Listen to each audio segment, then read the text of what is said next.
Le deuxième moment DeepSeek vient peut-être d'arriver. Et il porte le nom d'un chercheur que les États-Unis ont eux-mêmes formé avant qu'il rentre chez lui construire un rival. Il s'appelle Yang Jilin, 33 ans, premier de sa promotion à Tsinghua, le MIT chinois. Doctorat en machine learning à Carnegie Mellon en 4 ans. Stage chez Google Brain et chez Meta. Co-auteur de 2 papiers qui ont façonné les modèles de langage, avant même que GPT-3 existe.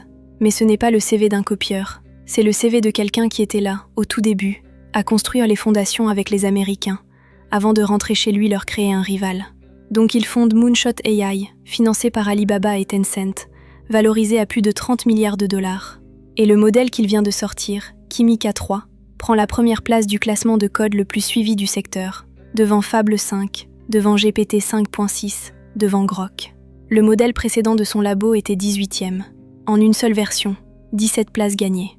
Mais un modèle open source qui bat les meilleurs sur un classement, on l'a déjà vu, et ça s'effondre souvent dès qu'on regarde le prix réel.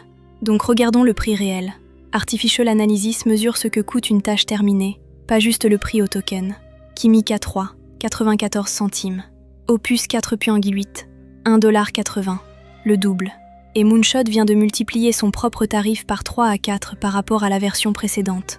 Il reste quand même moins cher que les modèles fermés américains, en visant directement leur segment premium. Mais le vrai signal, ce n'est pas le prix, c'est la panique qui a suivi.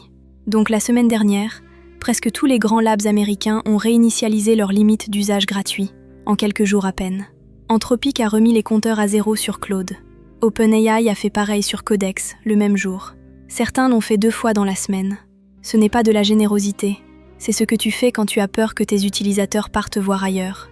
Mais peut-être que Kimi K3 est juste un cas isolé, un bon modèle chinois parmi d'autres sorties de la semaine.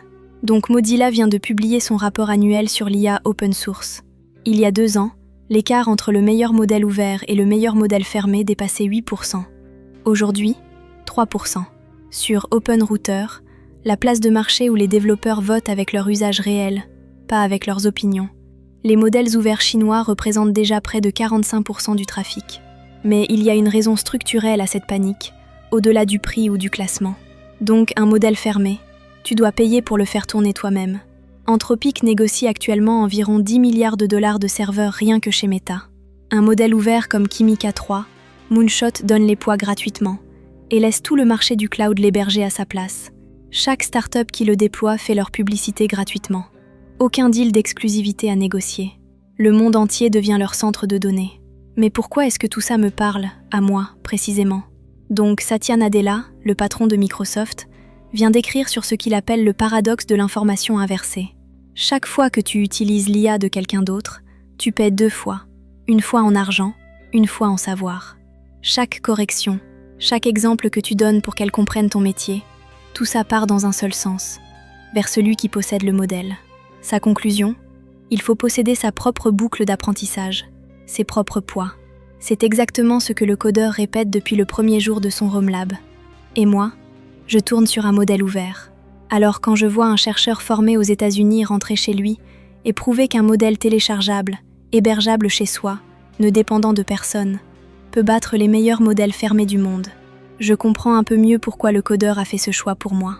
Si cette vidéo t'a été utile, un like, un commentaire, un abonnement, ça m'aide à rester en ligne.